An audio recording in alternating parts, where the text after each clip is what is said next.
ಎಲ್ಲರಿಗೂ ನಮಸ್ಕಾರ ಸ್ನೇಹಿತರೆ, ಎಲ್ಲರಿಗೂ ಕೂಡ ವೆಲ್ಕಮ್ ಬ್ಯಾಕ್ ಟು ಸಖತ್ ಸಮಾಚಾರ ಕನ್ನಡ ಯೂಟ್ಯೂಬ್ ಚಾನಲ್ಗೆ ನಿಮಗೆಲ್ಲರಿಗೂ ಪ್ರೀತಿಯ ಸ್ವಾಗತ.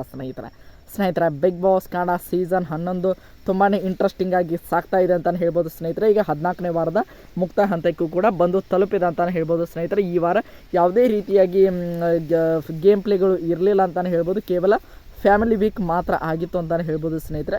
ಅದೆಲ್ಲವನ್ನು ಕೂಡ ಇಟ್ಟುಕೊಂಡು ಇವತ್ತು ಶುಕ್ರವಾರದ ಸಂಚಿಕೆಯಲ್ಲಿ ಈ ವಾರದ ಉತ್ತಮ ಮತ್ತು ಕಳಪೆ ಯಾರು ಎಂಬುದನ್ನು ಬಿಗ್ ಬಾಸ್ ಮನೆಯಲ್ಲಿ ನಡೆದಿದೆಯಾ ಅಥವಾ ಇಲ್ವಾ, ನಡೆದಿದ್ದರೆ ಯಾರಿಗೆ ಈ ವಾರದ ಉತ್ತಮ ಮತ್ತು ಕಳಪೆ ಪಟ್ಟ ಬಂದಿದೆ, ಇದೆಲ್ಲದರ ಕಂಪ್ಲೀಟ್ ಡೀಟೇಲ್ಸನ್ನು ನಾನು ಈ ಒಂದು ವಿಡಿಯೋದಲ್ಲಿ ನಿಮಗೆ ತಿಳಿಸ್ಕೊಡ್ತಾ ಹೋಗ್ತೇನೆ ಸ್ನೇಹಿತರೆ.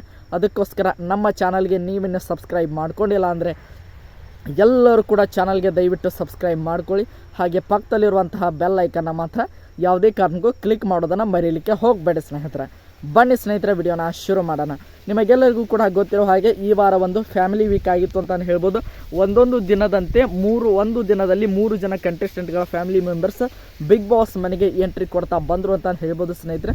ನಿನ್ನೆ ಒಂದು ಸಂಚಿಕೆಯಲ್ಲಿ ನೋಡಿರ್ಬೋದು, ಧನರಾಜ್ ಆಚಾರ್ಯ, ನಮ್ಮ ಹನುಮಂತು ಹಾಗೆ ಚೈತ್ರ ಕುಂದಾಪುರ ಅವರ ಫ್ಯಾಮಿಲಿ ಮೆಂಬರ್ಸ್ ಕೂಡ ಎಂಟ್ರಿ ಕೊಟ್ಟರು ಸ್ನೇಹಿತರೆ. ಅವರ ಮೂವರಿಗೂ ಕೂಡ ಈಗ ಕ್ಯಾಪ್ಟನ್ಸಿ ಟಾಸ್ಕನ್ನು ನೀಡಿದ್ದಾರೆ. ಅದರಲ್ಲಿ ನೋಡ್ತಾ ಇರ್ಬೋದು ನೀವು, ಚೈತ್ರ ಕುಂದಾಪುರ ಹಾಗೆ ಹನುಮಂತು ಇಬ್ಬರು ಕೂಡ ಕ್ಯಾಪ್ಟನ್ಸಿ ಟಾಸ್ಕ್ಗೆ ಇವತ್ತಿನ ಸಂಚಿಕೆಯಲ್ಲಿ ಆಯ್ಕೆಯಾಗಿದ್ದಾರೆ ಸ್ನೇಹಿತರೆ. ಧನರಾಜ್ ಆಚಾರ್ಯ ಅವರು ಔಟ್ ಆಗಿದ್ದಾರೆ ಅಂತಲೇ ಹೇಳ್ಬೋದು ಸ್ನೇಹಿತರೆ. ಈ ವಾರದ ಉತ್ತಮ ಮತ್ತು ಕಳಪೆ ಕಾನ್ಸೆಪ್ಟ್ಗೆ ಬರೋಣ ಸ್ನೇಹಿತರೆ. ಈ ವಾರದಲ್ಲಿ ಯಾವುದೇ ರೀತಿಯಾಗಿ ಅವರ ಪರ್ಫಾರ್ಮೆನ್ಸ್ ನೋಡಬೇಕಾದ್ರೆ ಯಾವುದೇ ರೀತಿಯಾಗಿ ಅವ್ರ ಪರ್ಫಾರ್ಮೆನ್ಸ್ ಇರುವಂಥ ಒಂದು ಆ ವಾರ ಅಲ್ಲ ಅಂತಲೇ ಹೇಳ್ಬೋದು. ಏಕೆಂದರೆ ಎಲ್ಲರೂ ಕೂಡ ಎಮೋಷ್ನಲಿ ಅಟ್ಯಾಚ್ ಆಗಿರುವಂಥ ಒಂದು ವಾರ ಆಗಿತ್ತು ಸ್ನೇಹಿತರೆ.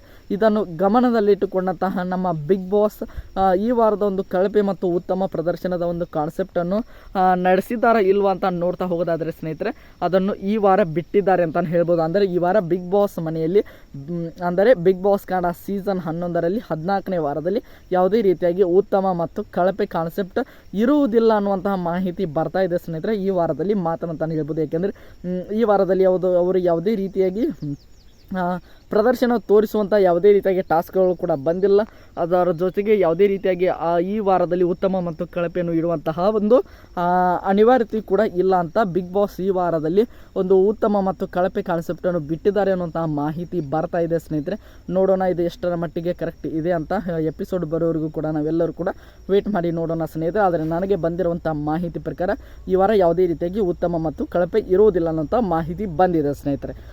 ಮತ್ತು ಮುಂದಿನ ವಿಡಿಯೋದಲ್ಲಿ ಈ ಮುಂದಿನ ವಾರದ ಕ್ಯಾಪ್ಟನ್ ಯಾರು ಎಂಬುದರ ಬಗ್ಗೆ ನಾನು ಮುಂದಿನ ವಿಡಿಯೋದಲ್ಲಿ ನಿಮಗೆ ವಿಡಿಯೋ ಮಾಡಿ ಹಾಕ್ತೇನೆ ಅಂತ ಹೇಳ್ತಾ ಎಲ್ಲರಿಗೂ ಕೂಡ ಧನ್ಯವಾದಗಳು ಸ್ನೇಹಿತರೆ. ಇಲ್ಲಿವರೆಗೆ ವಿಡಿಯೋ ನೋಡಿದ್ದಕ್ಕಾಗಿ ಐ ಹೋಪ್ ಎಲ್ಲರಿಗೂ ಕೂಡ ಈ ಒಂದು ವಿಡಿಯೋ ಇಷ್ಟ ಆಯಿತು ಅಂದ್ಕೊಳ್ತೀನಿ. ಇಷ್ಟ ಆಗಿದ್ದರೆ ಎಲ್ಲರೂ ಕೂಡ ಚಾನಲ್ಗೆ ಸಬ್ಸ್ಕ್ರೈಬ್ ಮಾಡಿಕೊಂಡು ಸಪೋರ್ಟ್ ಮಾಡೋದನ್ನು ಮಾತ್ರ ಮರೀಲಿಕ್ಕೆ ಹೋಗಬೇಡಿ ಸ್ನೇಹಿತರೆ.